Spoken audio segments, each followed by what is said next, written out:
सर्वार्थ। तुम्हें धन चाहिए, धर्म चाहिए, कामनाओं की पूर्ति चाहिए या मोक्ष चाहिए, अगर ये सब नहीं चाहिए तो प्रेम।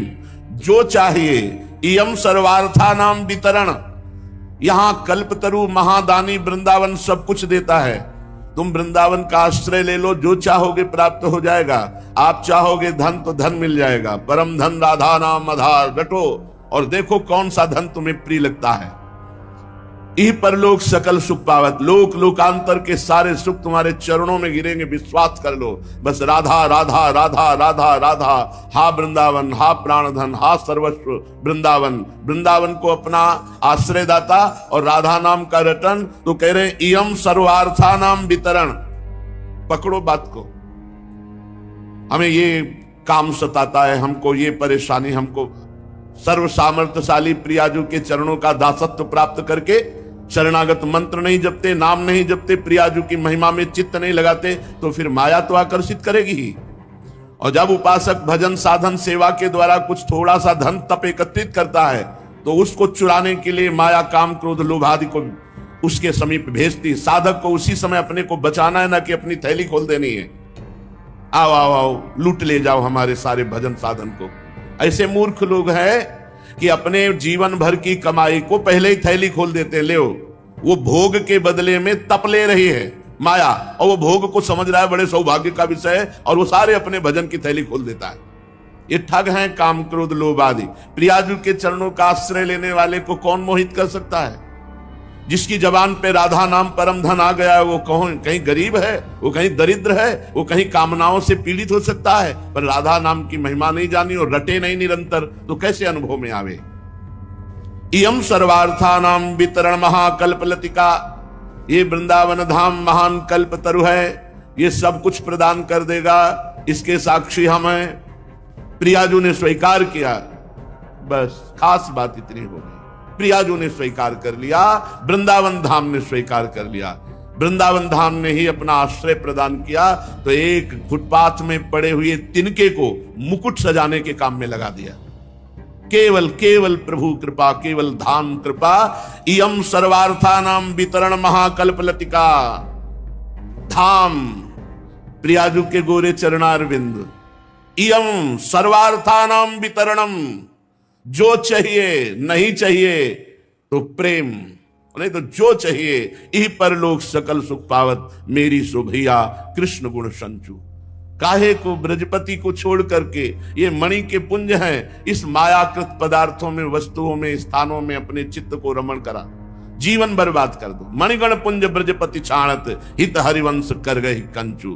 पाए जान जगत में सब जन, कपटी कुटिल कलयुगी टंचू। एकमात्र वृंदावन प्रियाजू, एकमात्र वृंदावन प्रियाजू।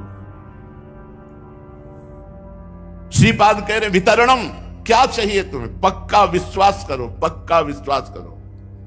इसमें कोई साधना तपस्या नहीं। दयालु वृंदावन ने देखा किसी योग्य नहीं, गोद में ले लिया। तो जैसे कोई असंख्यपति किसी गरीब आदमी को गोद में ले ले तो तुरंत असंख्यपति बन जाएगा बिना कमाए, ऐसे वृंदावन ने अपनी गोद में ले लिया, तो प्रिया प्रीतम रूपी संपत्ति हमें प्राप्त है। दंपति संपत्ति पाए, ये वृंदावन की कृपा है, आचार्य हरिवंश चंद्रजू की कृपा। इयम सर्वार्था नाम वितरण महाकल्पलतिका, महासंतप्ता नाम अमृतम वृष्टि शिशिरता। अगर कुछ नहीं चाहोगे तो महाप्रेमामृत ऐसे वितरण करता है वृंदावन। शिशिरीकृत चित्तम, जैसे बहुत सर्दी में शरीर कांपता है, शीतकार निकल पड़ती है, ऐसे अमृतमयी प्रेम की शीतकार निकल पड़ती है। प्रगटित प्रेम प्रकाशम सकल जंतु शिशिरीकृत चित्तम गत कलितिमिर समूहम निर्मल अकलंक उदित जग चंद्रम। प्रगटित प्रेम प्रकाशम महासंतप्ता नाम नियम अमृतम वृष्टि शिशिरता। वृंदावन ऐसे अमृत की वृष्टि करेगा कि बस शीतकार मात्र निकले। हा राधा, हा किशोरी, हा प्राण प्रीतम। इयम कृष्णो प्रेमाध्वस विरचिता लोल मनुष्योद्भुता वृंदाटव्युल्लसति रस विश्रांति रचना। ये महासंतप्त जीवों को महान शीतल कर देने वाला वृंदावन। जो कामना करो, इयम सर्वार्था नाम वितरणम, सब कामनाओं की पूर्ति करने वाला। ना कोई कामना करो तो प्रेम में डुबो देने वाला, और अपने जनों को कृष्ण प्राप्ति, प्रियालाल की प्राप्ति का पथ पुष्ट कर देना, ये वृंदावन विश्राम से प्राप्त होता है। ये वृंदावन विश्राम से प्राप्त होता है। वृंदावन को जिसने अपना सर्वस्व मान लिया, लोक परलोक की संपत्ति चाहे तो वो मिल जाएगी, प्रेम चाहे प्रेम मिल जाएगा, और वृंदावन की दिव्य लीला में प्रवेश होने का पथ मिल जाएगा, रास्ता मिल जाएगा दिव्य लीला में प्रवेश होने का। राधा प्रेम महर्दि भूषित तनुम नित्यम तया श्यामलो चंदो भूषित विग्रहो विलसिता तेनापि कुंजावली वृंदाटव्य नया तया विलसितम श्री माथुरम मंडलम तेन श्रील वैकुंठ धाम सुभगस्तेनापि सर्वेश्वरः। श्री माथुर मंडल में ब्रज 84 कोष में मुकुटमणि श्री वृंदावन धाम विराजमान है। राधा प्रेम महर्दि भूषित तनुम नित्यम तया श्यामलम। श्री राधा प्रेम में विकल तनु वाले श्री श्याम सुंदर और श्री किशोरी जो दोनों गलवहियां देकर जहां विहरण करती हैं कुंज निकुंजों में, ऐसी वृंदाटवी में जो वास करता है, आश्रय लेता है, तेनो श्रील विकुंठ धाम सुभगस्तेनापि सर्वेश्वरः। उसके हृदय में ना वृंदावन की शोभा का जो प्रभाव पड़ा, उसके प्रभाव से ना वैकुंठ और ना वैकुंठ के ईश्वर नारायण दोनों से उसकी रुचि हट जाती है। तेनो श्रील विकुंठ धाम सुभगस तेनापि सर्वेश्वरा। जो सर्वेश्वर भगवान नारायण और उनका वैकुंठ धाम वो भी प्रिय नहीं लगता। जो राधा प्रेम महर्दि भूषित तनुम नित्यम तया श्यामलम, जो श्री राधा प्रेम में विह्वल श्री श्याम सुंदर और श्याम सुंदर के प्रेम में विकल श्री लाडली, श्याम रंग श्यामा रंगी श्यामा के रंग श्याम, ऐसे जुगल जोरी जहां कुंज निकुंजों में विहरण करते हैं, ऐसे वृंदावन का स्थित वृंदावन का सेवन करने वाला अन्य की तरफ आंख उठा के नहीं देखता, वो चाहे वैकुंठाधिपति नारायण हो या वैकुंठ ही क्यों ना हो।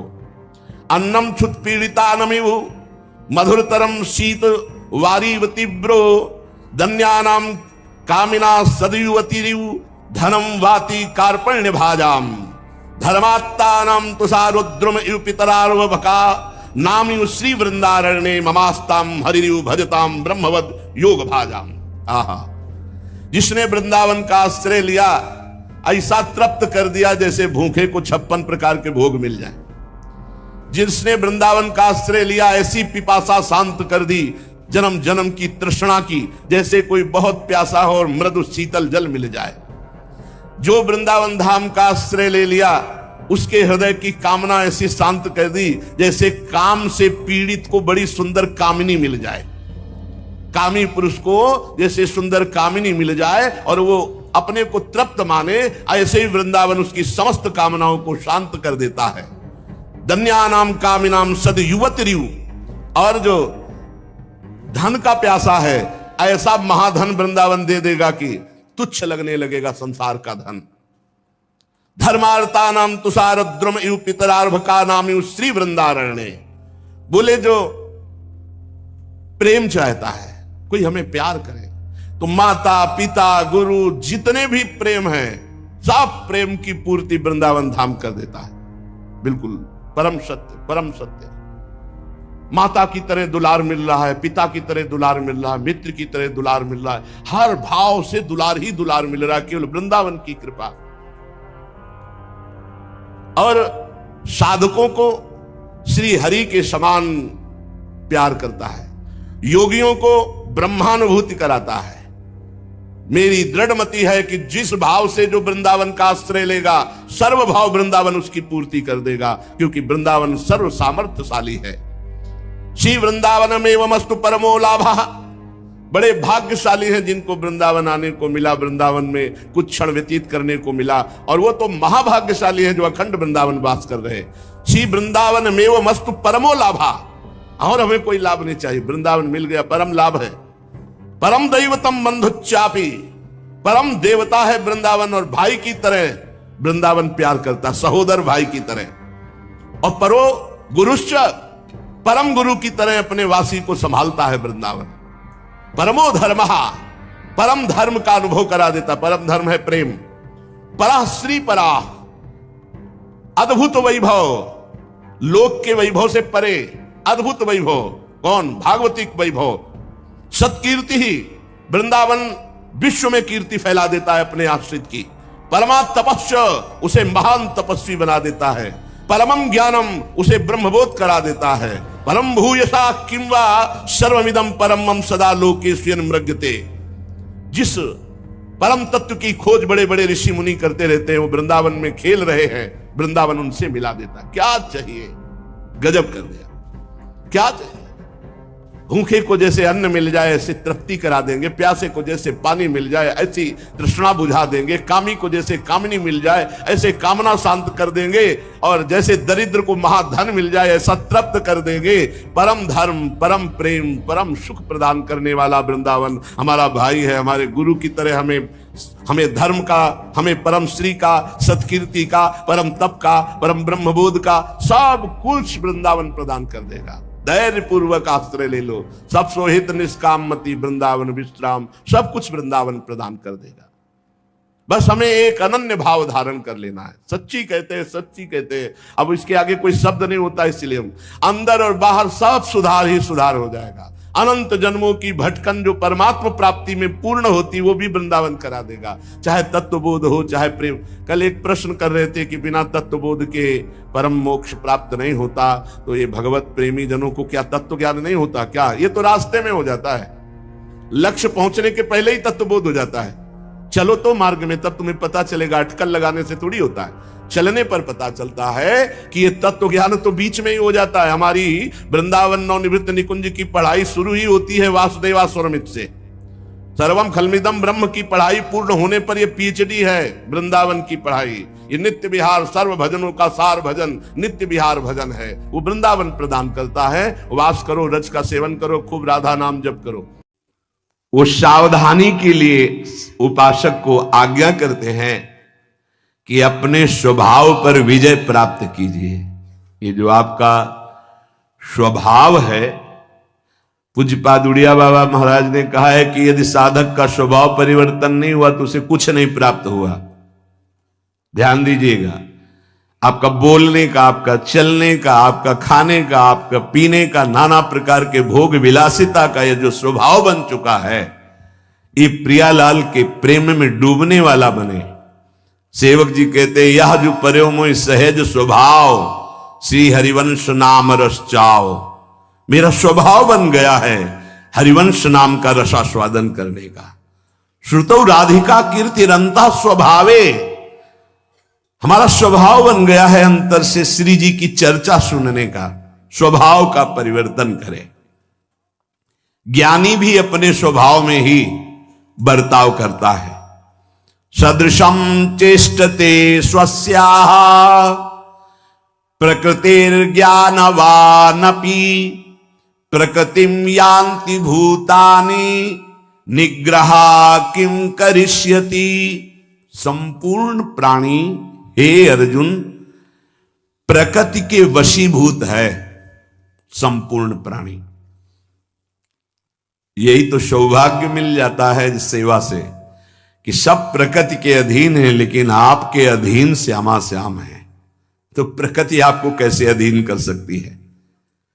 बस रहस्य समझना बड़ा मस्ती का मार्ग है। ये अभी से निश्चिंत अपने कल्याण की तो कोई चाह ही नहीं रह जाती। ये हम तो साधकों में देखते हैं, जब कभी उनको इस बात को डर पहुंचाओ कि देखो चूक किए ना तो नरक जाना पड़ेगा, तो हंस देते हैं। ये नरक सुरक की बात तो आप किसी और को समझाइए, अब हमें इसकी परवाह नहीं है। बाहर से कहते क्यों? बोले जब हमारी महारानी जो आठों पैर है, तो अब वो चाहे नरक भेजे चाहे स्वर्ग भेजे, इसकी हमें परवाह नहीं, बस हमारी श्री जी है। तो हृदय रोमांचित हो जाता है। यही हम चाहते हैं कि तुम्हारी ठसक बन जाए, श्यामा जी के प्रति तुम्हारा अभिमान जागृत हो जाए। तो क्या इस अभिमान से कोई गलत कार्य होते हैं क्या? नहीं, प्रश्न ही नहीं उठता। देहाभिमान से गलत कार्य होते हैं जो अज्ञान की अवस्था में होते हैं, प्रियाजू के भाव में नहीं। संपूर्ण प्राणी प्रकृति के अधीन है। तीन गुण, सतोगुण, रजोगुण, तमोगुण। सतोगुण तो किसी बिरला में रहता नहीं, रज और तम इन्हीं की ज्यादा महिमा रहती है, यही परास्त किए रहते हैं। जो ज्ञानी महापुरुष होते हैं वो भी अपने अनुसार स्वभाव के अनुसार चेष्टा करते हैं। इसमें किसी का हट क्या काम करेगा? श्री भगवान कह रहे हैं प्रकृतिम यान्ति भूतानि, ये जो कर्म हो रहे हैं तीन गुणों के प्रभाव से होते हैं, सतोगुण, रजोगुण, तमोगुण। लेकिन नाम जप करना, नाम कीर्तन करना, भगवत लीला गुण गायन करना, भगवत लीला श्रवण करना और प्रियालाल की सेवा करना, ये त्रिगुणातीत है। ये सतोगुण, रजोगुण, तमोगुण मिश्रित क्रियाएं माया में होती हैं। प्रभु का नाम गुणातीत, प्रभु का रूप गुणातीत, प्रभु की लीला गुणातीत, प्रभु की सेवा गुणातीत। जो उपासक रात दिन नाम वाणी सेवा में है वो माया पर विजय प्राप्त किए हुए है। उसे विजय प्राप्त करना नहीं, ये बात अच्छे से बैठा लो दिमाग में। प्रभु का नाम चल रहा है, प्रभु के लीला चरित्र सुन रहे हो, प्रभु की आठों पैर सेवा में तुम मायातीत हो। माया तीन गुणों से है, वही सबको अधीन किए हुए है। धन्य है। जब पूछा जाए कि आप अमुक जगह चलेंगे कि सेवा करेंगे, तो आपका है कि श्री जी अकेली है ना उनकी सेवा में। और जब ये हम सुनेंगे तो हमारी छाती फूल जाती है। धन्य है तुम्हारी आसक्ति, ऐसे ही दिन पर दिन हमारी लाडली जू के चरणों में बढ़ती रहे।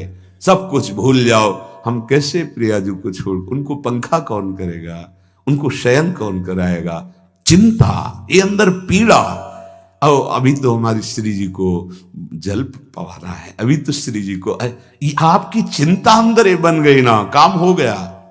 ये माया जब अधीन जिन हृदयों को की होती है उसे अपनी चिंता होती है। मैंने क्या खाया, मुझे क्या खाना है, मुझे क्या भोगना है, मुझे क्या देखना है, क्या सुनना है।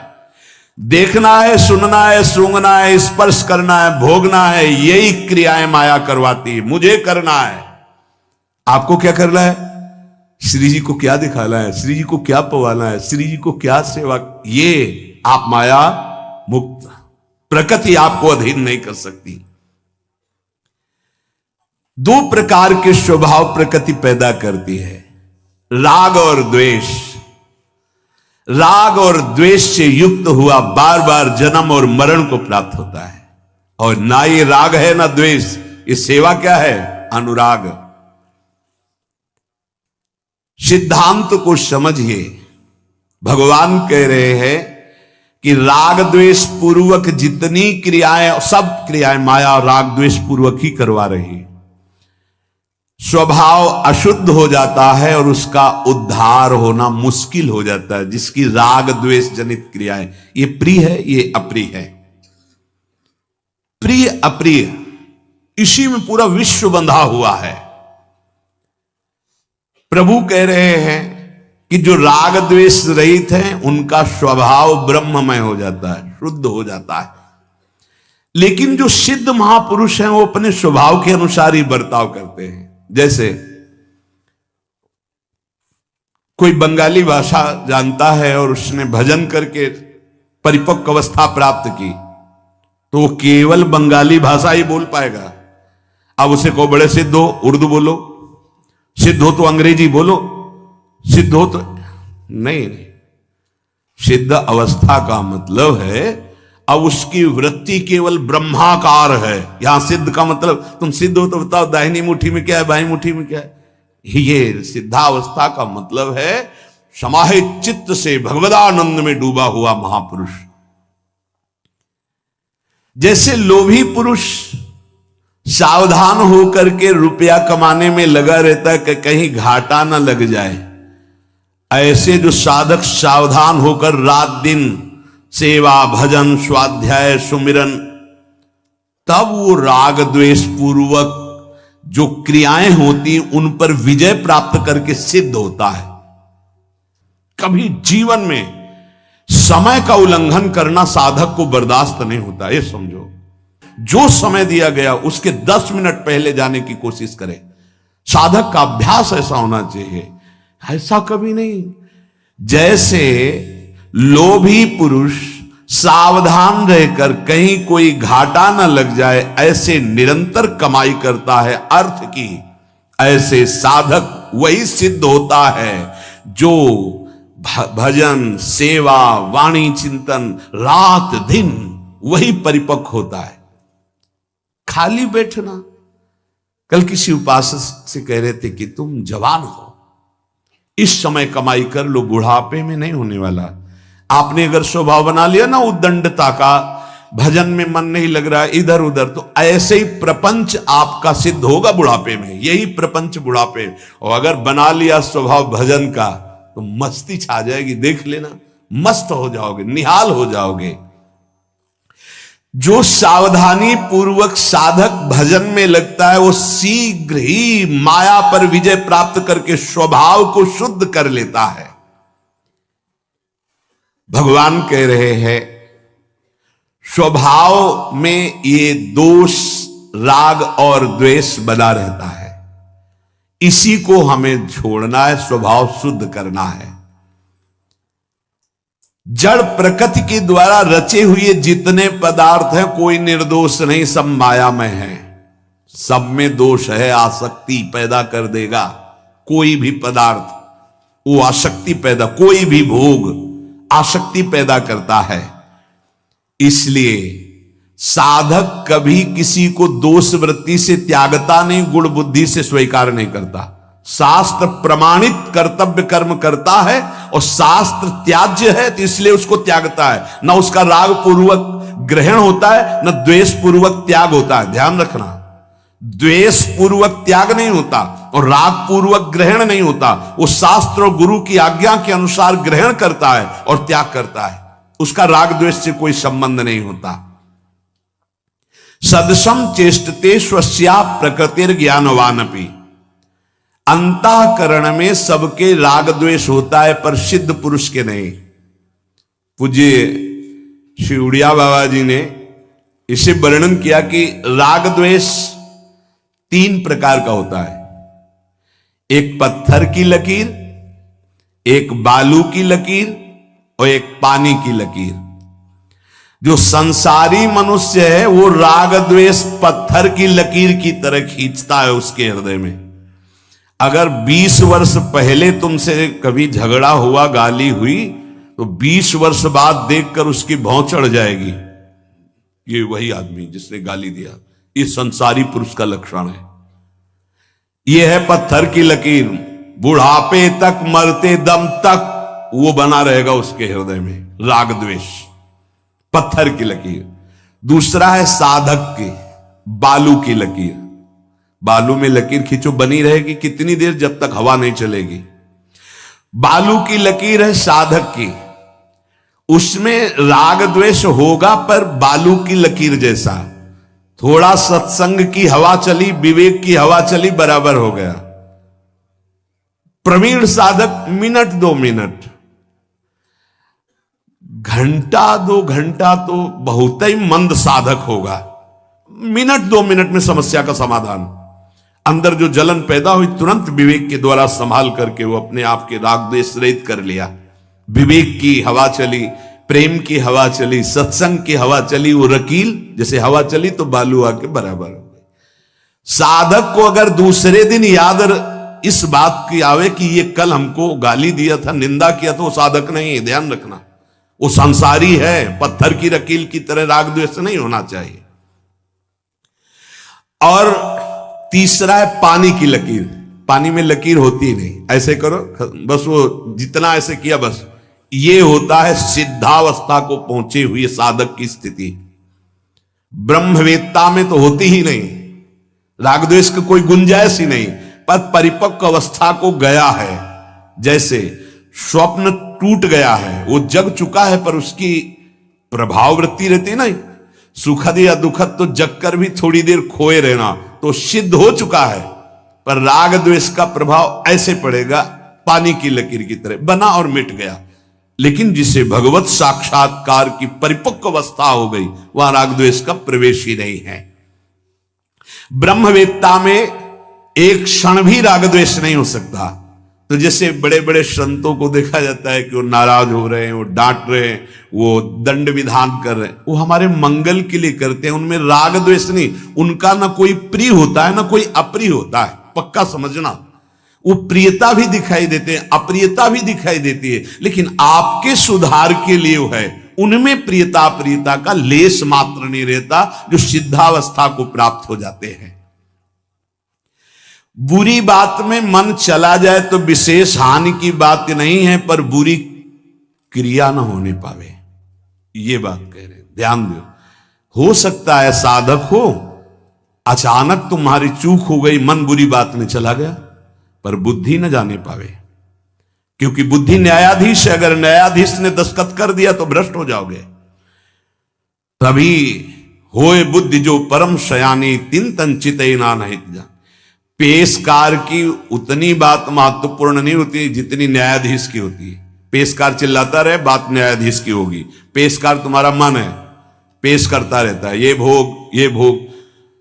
बुरी चेष्टा ना होने पावे, मन बुरी बात में चला गया तो कुछ नहीं बिगाड़ पाएगा। तुम चेष्टा में मत हो, चेष्टा में तभी उतरेगो जब बुद्धि दस्तखत कर देगी। इसलिए साधक सावधान, राग द्वेष की चेष्टा ना होने पावे। राग द्वेष मन में आ जाए, साधक है तो आ ही जाएगा, अभी सिद्ध तो हुआ नहीं। तो रागात्मक या द्वेषात्मक वृत्ति जागृत हो जाए पर क्रिया ना होने पावे तो दबा दे। नाम जप और मंत्र जप के प्रभाव से, सेवा के प्रभाव से वहीं भस्म हो जाएगी। उपासक नेत्र जितने चंचल करेगा, आध्यात्मिक शक्ति उतनी नष्ट होती चली जाएगी। पूज्य बाबा, राग द्वेष से बचना है तो नेत्रों को संभाल के रखो। वैसे बहुत बढ़िया नासाग्र दृष्टि ये नए अवस्था में बहुत बढ़िया काम करती है। यदि चलना है तो भी नासाग्र, बैठा है तो भी नासाग्र, पर ब्रह्मचारी नहीं तो यहां फटने लगेगा, आज्ञा चक्र में दर्द होने लगेगा। ब्रह्मचर्य है तो ये अवस्था बहुत जल्दी मंत्राकार वृत्ति कर देती है। ऐसे नासाग्र रहना, बैठा है तो नासाग्र, चल रहा है तो नासाग्र, इतनी भूमि दिखाई देगी और यहां मंत्र लिखा हुआ है। बड़ा आनंद का, साधना बहुत आनंद की है।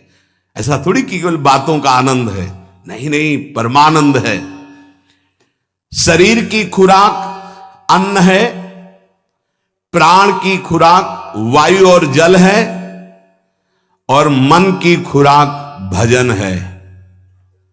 अगर इसे भजन नहीं दोगे तो भोगों में फंसा देगा, राग में फंसा देगा। कान की खुराक भगवत गुणानुवाद और नाम है। बार बार नाम सुनाओ, अंदर से मंत्र सुनाओ, बार बार इनको सत्संग सुनाओ, बार बार भगवत चरित्र सुनाओ। और नेत्र की खुराक भगवत दर्शन है, सब में भगवत भावना।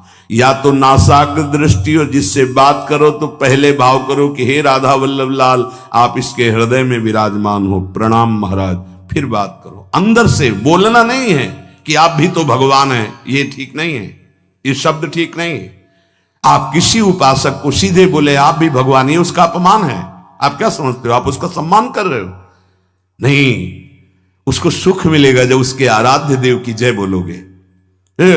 जैसे आप सामने किसी उपासक को कह रहे हो, वो लाडली जी का उपासक, आप सीधे कह रहे हो अरे आप तो साक्षात राधा रानी हो, तो मानो आपने हमारे थप्पड़ मार दिया, आप हमें सुख दे रहे हैं।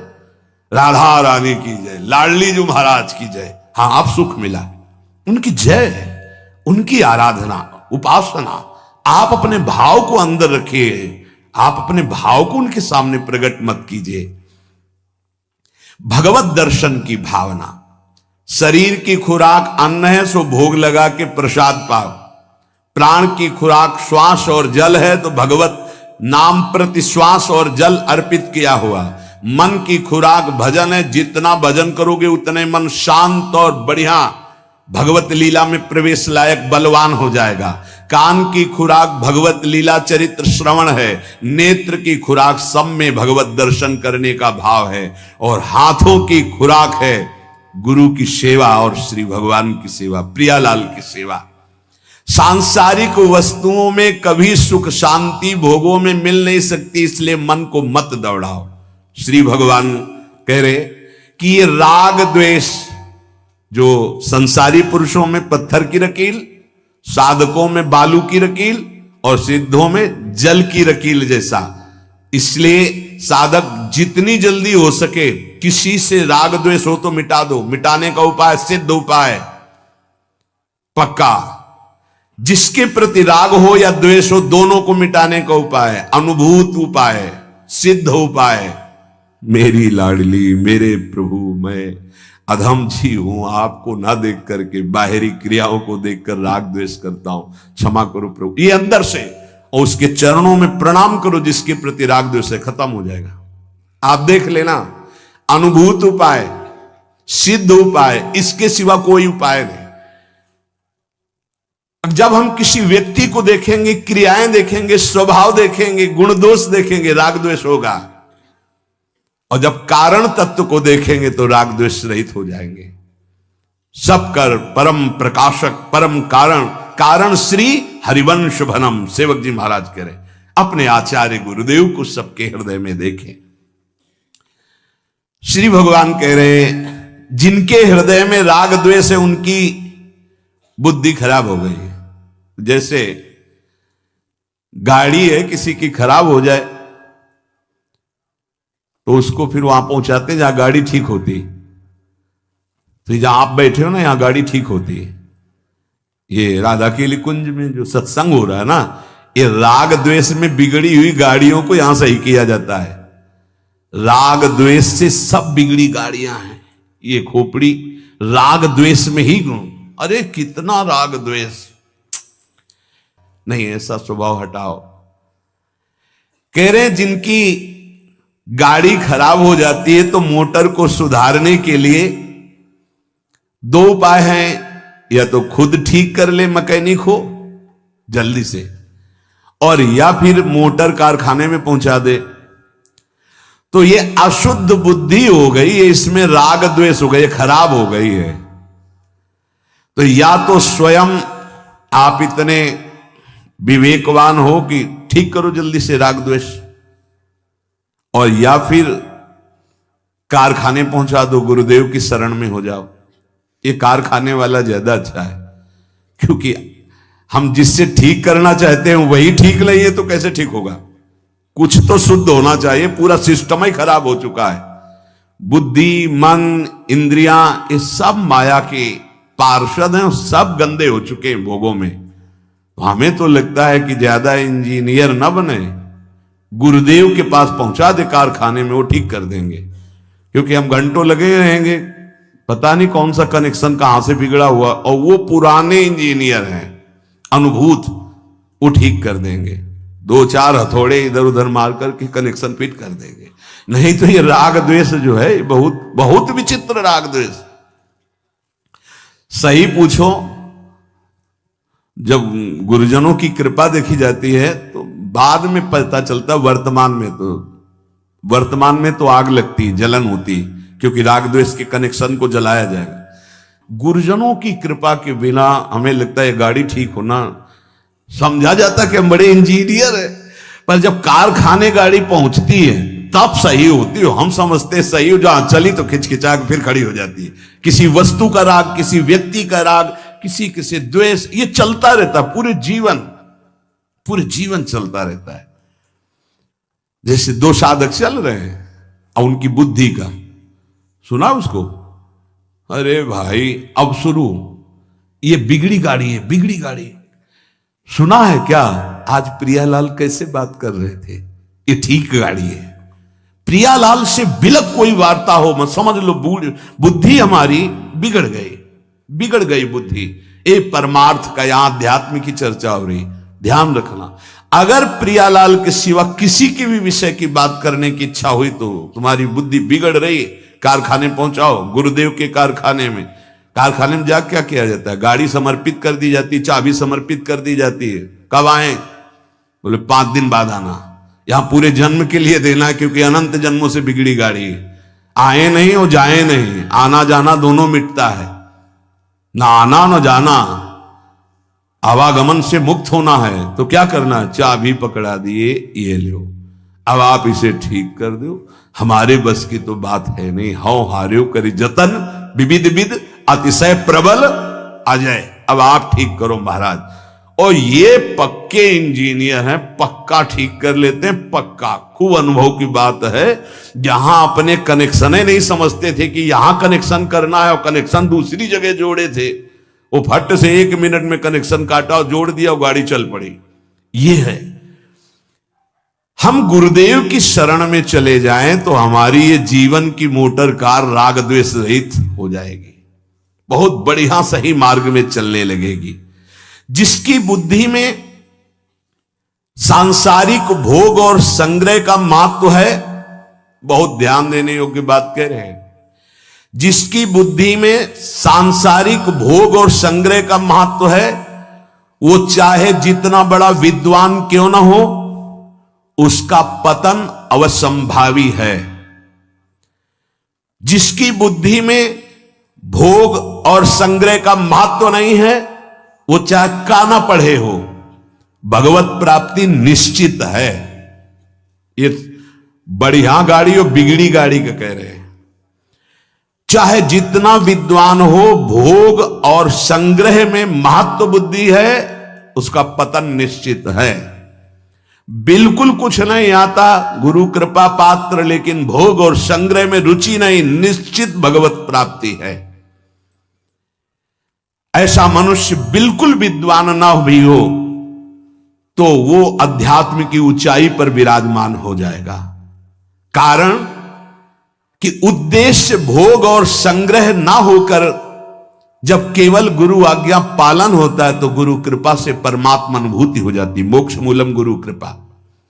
और जब विद्वता का अहम होता है और भोग संग्रह पे महत्व होता है तो भाव, विचार, कर्म आदि उसकी अध्यात्म उन्नति में बाधा खड़े कर देते हैं। उसका भाव, उसका विचार, उसकी उन्नति में, अध्यात्म उन्नति में बाधा खड़ा कर देते हैं।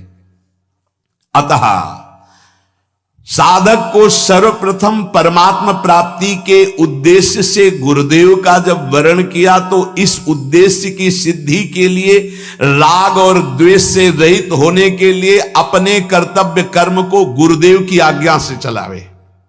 आप जो आज्ञा करेंगे वही, यही है मुक्त होने का उपाय। जो आज्ञा होगी, जैसे मैं वैसे चलूंगा। या तो प्रकृति के वश में हो जाओ या गुरुदेव के वश में हो जाओ, दो ही हैं। या तो माया के वश में हो या गुरुदेव की आज्ञा पे। साधक को चाहिए कि गुरुदेव को आदर्श सामने रखकर कर्तव्य कर्म करे। आदर्श भगवान का उपदेश और महापुरुषों के आचरण, ये दोनों मिलने चाहिए। अब यहां गुरुदेव की परीक्षा, कैसे गुरुदेव होने चाहिए जिनको जीवन समर्पित करना है।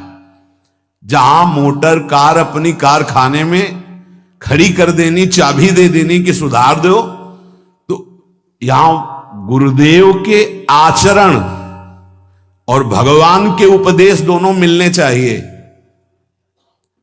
यह परीक्षा है।